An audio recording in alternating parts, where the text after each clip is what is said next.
थोड़ी बात कर लीजिए चार्ज डिस्ट्रीब्यूशन को लेके कि इलेक्ट्रोस्टैटिक्स में जो चार्ज का डिस्ट्रीब्यूशन होता है वो कितने तरह से होता है। अभी तक हमने सिर्फ जो इलेक्ट्रिक फील्ड इंटेंसिटी कैलकुलेट किया वो due to a point charge, एक पॉइंट चार्ज की वजह से इलेक्ट्रिक फील्ड की इंटेंसिटी क्या होती है उसका जो रिजल्ट था, उसका जो एक्सप्रेशन था पिछली वीडियो में हमने निकाला था k is equals to 1/4πε0 Q/r², r distance पर अगर हम देखें तो इलेक्ट्रोस्टैटिक्स में अगर चार्ज का डिस्ट्रीब्यूशन देखें तो two types of charge distribution होते हैं इलेक्ट्रोस्टैटिक्स के अंदर। एक तो होता है जिसको हम बोलते हैं डिस्क्रीट, इसको हम जहाँ पे लिख दे रहे हैं, डिस्क्रीट चार्ज डिस्ट्रीब्यूशन होता है, और दूसरा होता है कॉन्टिन्यूअस।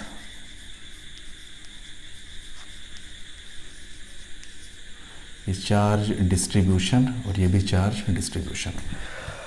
अब दोनों में फ़र्क समझिए कि डिस्क्रीट चार्ज डिस्ट्रीब्यूशन का क्या मतलब होता है, कॉन्टिन्यूअस चार्ज डिस्ट्रीब्यूशन का क्या मतलब होता है। जैसे मान लेते हैं कि कोई सिस्टम है, ये हमने सिंपली एक सिस्टम मान लिया। अब इस सिस्टम में ये कोई बॉडी मान लीजिए, सिस्टम ना माने कोई बॉडी मान लीजिए। अब इस सिस्टम में जो चार्जेस हैं वो चार्ज मान लीजिए कि यहाँ पे है plus Q1 amount of charge, यहाँ पे है plus Q2 amount of charge, यहाँ पे है plus Q3 amount of charge. इस तरह से चार्ज डिस्ट्रीब्यूटेड है, यानी कि पूरा का पूरा सिस्टम चार्ज्ड नहीं है। अब देख रहे हैं जो भी वैकेंट प्लेस आपको दिख रहे हैं ये अनचार्ज्ड है, यानी कि यहाँ पे टोटल चार्ज अगर हम कैलकुलेट करें, अगर टोटल चार्ज की बात की जाए तो Q इज इक्वल्स टू आप सिंपल लिख सकते हैं। चार्ज का हमेशा एडिशन हम लोग एल्जेब्रिकली करते हैं।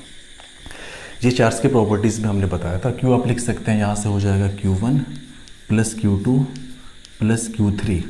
अगर मान लेते हैं कि यहाँ पे कोई और एक चार्ज रहता माइनस Q4 रहा होता तो उसको भी यहाँ पे ऐड कर देते, ये माइनस Q4। साइन के साथ हम लोग चार्ज का एडिशन करते हैं because charge is a scalar quantity, यहाँ पे वेक्टर नहीं होता जी। तो जब चार्ज का डिस्ट्रीब्यूशन कुछ इस तरीके से हो कि चार्ज हर जगह ना हो, कहीं पे चार्ज है कहीं पे नहीं है, कहीं पे चार्ज है कहीं पे नहीं है, उस टाइप के चार्ज डिस्ट्रीब्यूशन को हम लोग कहते हैं डिस्क्रीट चार्ज डिस्ट्रीब्यूशन। जैसे कूलम्स लॉ में हम लोग देखते थे दो चार्ज के बीच में फोर्स को हम लोग स्टडी करते थे। या फिर हम देखें कि एक स्क्वायर है, स्क्वायर के वर्टेक्स पे चार्जेस रखे हुए हैं, तो वो जो चार चार्जेस रखे हुए हैं स्क्वायर के वर्टेक्स पे, हम वहाँ पे बोलेंगे कि वो डिस्क्रीट फॉर्म में है, वहाँ पे चार्ज का जो डिस्ट्रीब्यूशन है वो डिस्क्रीट वैल्यू को होल्ड कर रहा है। लेकिन कॉन्टिन्यूअस में ऐसा नहीं होता। कॉन्टिन्यूअस में पूरा का पूरा जो बॉडी होता है, charge through out the complete body distributed होता है। वो चाहे बॉडी किस शेप की है किस शेप की नहीं है, इस बात से कोई फ़र्क नहीं पड़ता। चार्ज का डिस्ट्रीब्यूशन होगा मतलब होगा और हर जगह होगा। अब जो कंटिन्यूअस चार्ज डिस्ट्रीब्यूशन होता है, फर्दर इसको क्लासीफाई किया गया 3 पार्ट्स में, जिसमें से पहला होता है ये कंटिन्यूअस चार्ज डिस्ट्रीब्यूशन की हम बात कर रहे हैं, जिसमें यहीं से एक टर्म उभर के आता है charge density. Charge density actual में कंटिन्यूअस चार्ज डिस्ट्रीब्यूशन के लिए डिफाइन है। इसी को दूसरे फॉर्म में हम लोग चार्ज डेंसिटी के फॉर्म में डिफाइन करते हैं। तो चार्ज डेंसिटी 3 तरीके की होती है। अब देखिए चार्ज कैसे कैसे फैला हो सकता है सिस्टम में। मान लीजिए जो भी आपकी बॉडी है वो कोई वायर हो सकती है, यानी जिसमें सिर्फ और सिर्फ एक ही डायमेंशन है, लेंथ। तो वहाँ पे जो चार्ज होगा उसका distribution through out the length of the wire होगा। दूसरा चीज़ हो सकता है कि आपकी बॉडी जो है वो एक डिस्क है। डिस्क के केस में वहाँ पे सरफेस एरिया डिफाइन होता है उसका, तो डिस्क के केस में जो चार्ज होगा थ्रू आउट द सरफेस पूरा का पूरा डिस्ट्रीब्यूटेड होगा उसके पूरे के पूरे एरिया पे। या फिर हो सकता है जो आपकी बॉडी है वो एक सॉलिड स्फीयर है या फिर सॉलिड सिलेंडर है, तो वहाँ पे जो चार्ज का डिस्ट्रीब्यूशन होगा उसके कंप्लीट वॉल्यूम में डिस्ट्रीब्यूटेड होगा। तो जब चार्ज का distribution through out the length होता है, वहाँ पे जो चार्ज डेंसिटी को हम डिफाइन करते हैं वो होता है लीनियर चार्ज डेंसिटी। तो पहला इसमें आ गया आपका linear charge density. Linear charge density जो होता है इसको हम रिप्रेजेंट करते हैं डेल्टा से, और इसको अगर सिंपल आप डिफाइन करना चाहें तो इसको कह सकते हैं कि charge per unit length, charge per unit length. ठीक है, इसका क्या कहने का मतलब है, जैसे हम मान लेते हैं कोई बॉडी है हमारे पास, ऐसा कोई एक रॉड है। ठीक है, इस रॉड की लेंथ हमने मान लिया L हमने इसकी लेंथ को मान ली, और इस L लेंथ पे चार्ज का डिस्ट्रीब्यूशन है, हमने चार्ज को यहाँ पे शो कर रखा है let us suppose positive charge इसके ऊपर डिस्ट्रीब्यूटेड है ऐसे, ठीक है। टोटल चार्ज की वैल्यू हमने क्यू मान ली, तो लेमडा जब इसके लिए हम डिफाइन करेंगे तो लेमडा इज इक्वल्स टू हो जाएगा charge per unit length. Charge की वैल्यू हो गई क्यू, यानी यहाँ पे आप लिखिए टोटल चार्ज। टोटल चार्ज कितना है डिवाइड बाई कितने लेंथ पे वो चार्ज डिस्ट्रीब्यूटेड है, हम उसकी बात कर रहे हैं, लेंथ। तो ये हो जाएगा टोटल चार्ज क्यू मान लिया, क्यू बाई एल। तो लेमडा इज इक्वल्स टू यहाँ से आपके सामने निकल के आ गया क्यू बाई एल। और अगर हम यहाँ पे यूनिट की बात करें तो यूनिट सिंपल आप यहाँ से कह सकते हैं कि यूनिट हो जाएगी इसकी, चार्ज की यूनिट होती है कूलम, एल आपका लेंथ है, लेंथ ऑफ द रॉड या फिर लेंथ ऑफ द वायर, तो ये हो जाएगा कूलम पर मीटर, ठीक है। तो ये चीज़ आपको पता होनी चाहिए, ये जो आपका एक्सप्रेशन निकल के आया lambda is equals to Q by L और साथ ही साथ इसकी यूनिट कूलम पर मीटर, ठीक है।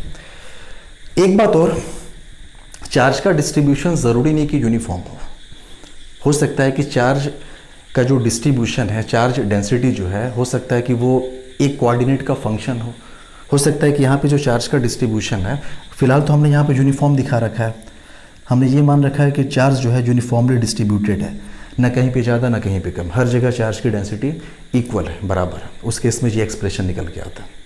तो आप ये कह सकते हैं कि ये कब निकल के आता है, for uniform charge distribution.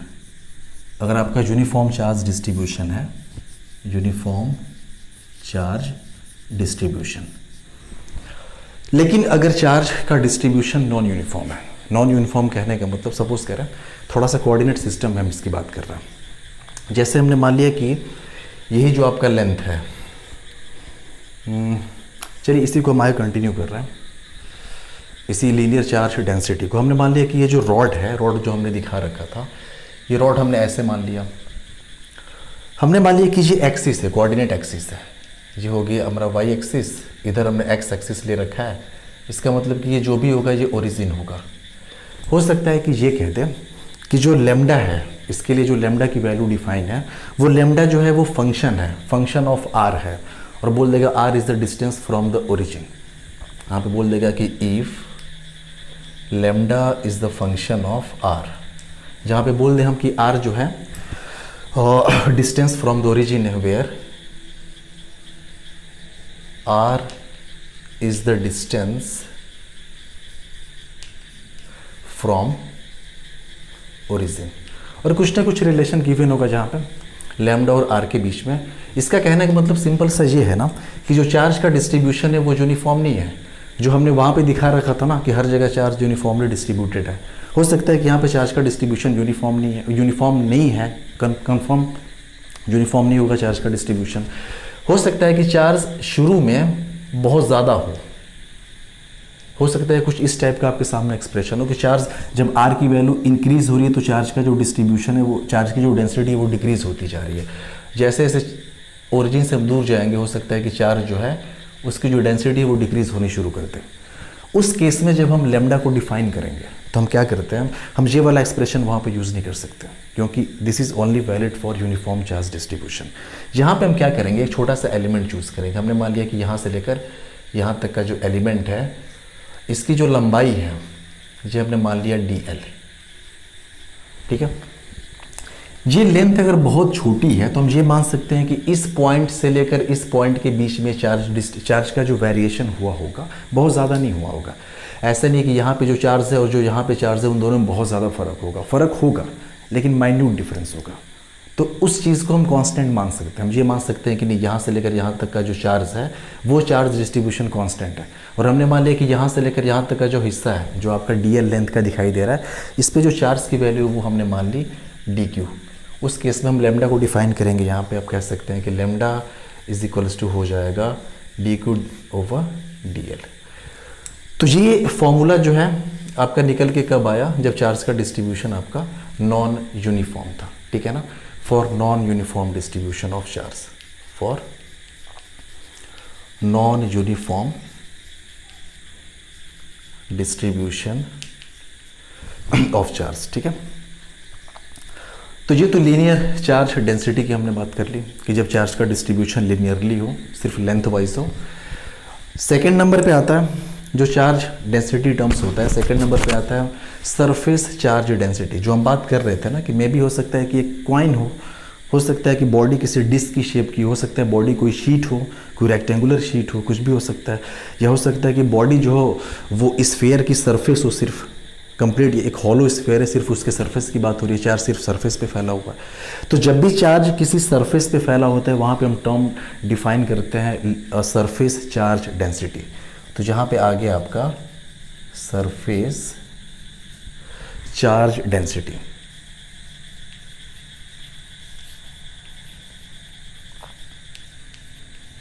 Charge density, sorry, इसको रिप्रेजेंट करते हैं लेटर से, जो होता है सिग्मा। चलिए लेटर्स आपको बखूबी पता होंगे जो फिजिक्स के अंदर यूज़ होते हैं, सिग्मा। इसको डिफाइन सिंपल करें तो जैसे हमने वहाँ पे लिखा था ना चार्ज पर यूनिट लेंथ, तो यहाँ पे पर यूनिट लेंथ की बात नहीं कर रहा है, यहाँ पे हम बात करेंगे charge per unit surface area. तो जहाँ पे हो जाएगा, इसको डिफाइन करें सिंपल, तो charge per unit surface area यानी पर यूनिट सरफेस एरिया। ठीक है, जैसे बॉडी हम कुछ भी अज्यूम कर सकते हैं। चलो एक स्फीयर ही अज्यूम कर लिया हमने मान लिया कोई स्फीयर है, ये कुछ ना कुछ रेडियस होगी इसकी, हमने मान लिया कि रेडियस जो है वो r है, और जो चार्ज है वो इसके सरफेस पे डिस्ट्रीब्यूटेड है, और चार्ज का जो डिस्ट्रीब्यूशन है वो यूनिफॉर्मली है। ऑब्वियस सी बात है, अगर स्फीयर जो आपका मेटेलिक है, अगर मेटेलिक स्फीयर है तो ऑब्वियस सी बात है कि चार्ज जो होगा वो सरफेस पे लाई करेगा, बॉडी के अंदर लाई नहीं करेगा, चार्ज सरफेस पे चला जाता है, अंदर कोई भी चार्ज नहीं होगा, अंदर इलेक्ट्रिक फील्ड भी ज़ीरो होता है। चूँकि बॉडी रेगुलर शेप की है, सिमेट्रिकल शेप की है, इसका मतलब कि जो चार्ज का डिस्ट्रीब्यूशन होगा वो ऑब्वियस सी बात है यूनिफॉर्म होगा। तो हमने मान लिया कि Q अमाउंट ऑफ चार्ज है जो टोटल इसके सरफेस पे फैला हुआ है। तो अगर यहाँ से हम सिग्मा को डिफाइन करें तो सिग्मा इक्वल्स टू हो जाएगा total charge divide by charge जितने एरिया पे डिस्ट्रीब्यूटेड है, जो हो जाएगा टोटल एरिया, आप कह सकते हैं ऐसे, टोटल एरिया। ये कौन सा एरिया हम ले रहे हैं? वो वाला एरिया जिस पूरे एरिया पे चार्ज डिस्ट्रीब्यूटेड है, फैला हुआ है। तो ये हो गया Q divide by A. Specially हम इस स्फीयर की अगर बात करें तो ये हो जाएगा Q डिवाइड बाई ए की वैल्यू हो गई, स्फीयर का एरिया होता है 4 pi r square, then 4 pi r square. ठीक है, तो ये जो भी एक्सप्रेशन निकल के आया sigma is equals to Q divide by A, ये हम वहाँ पे यूज़ करेंगे जहाँ पे चार्ज का डिस्ट्रीब्यूशन यूनिफॉर्म हो, यानी कि for uniform distribution of charge.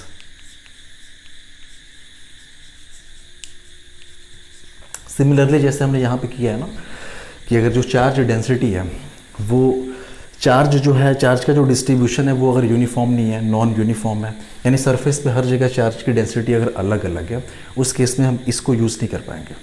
उस केस में हम क्या करते हैं, जैसे मान लीजिए एग्जांपल के तौर पे, एग्जांपल हमने ये कह दिया कोई हमारे पास शीट है, ऐसे कोई कागज़ की हमारे पास शीट है, इस पर चार्ज फैला हुआ है, ऑब्वियस बात है, और हमने ये मान लिया कि जो चार्ज का डिस्ट्रीब्यूशन है ना वो इधर वाले हिस्से में बहुत ज़्यादा है, चार्ज की जो डेंसिटी है इधर वाले हिस्से में बहुत ज़्यादा है, और जैसे जैसे हम इधर आ रहे हैं हम देख रहे हैं कि चार्ज का जो डिस्ट्रीब्यूशन है वो कम होता जा रहा है ये राइट साइड वाले हिस्से में।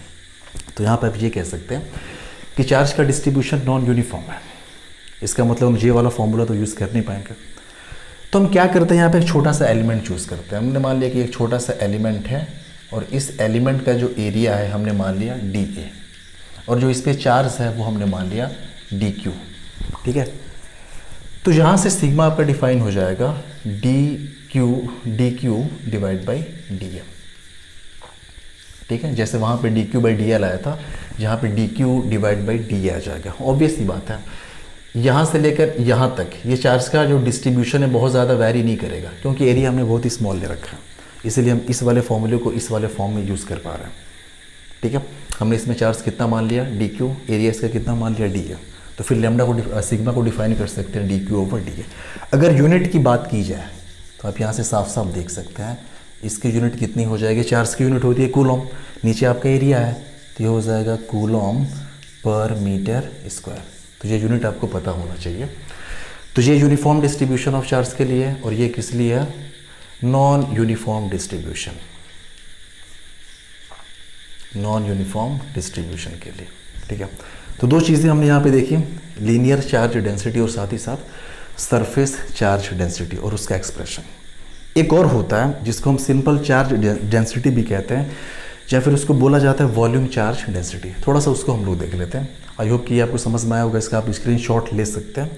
बाकी हम लोग कंटिन्यू करेंगे नेक्स्ट इसी वीडियो में भी। चलिए,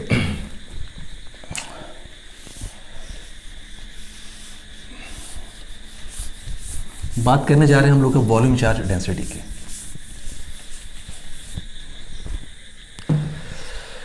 ये हमारा हो गया वॉल्यूम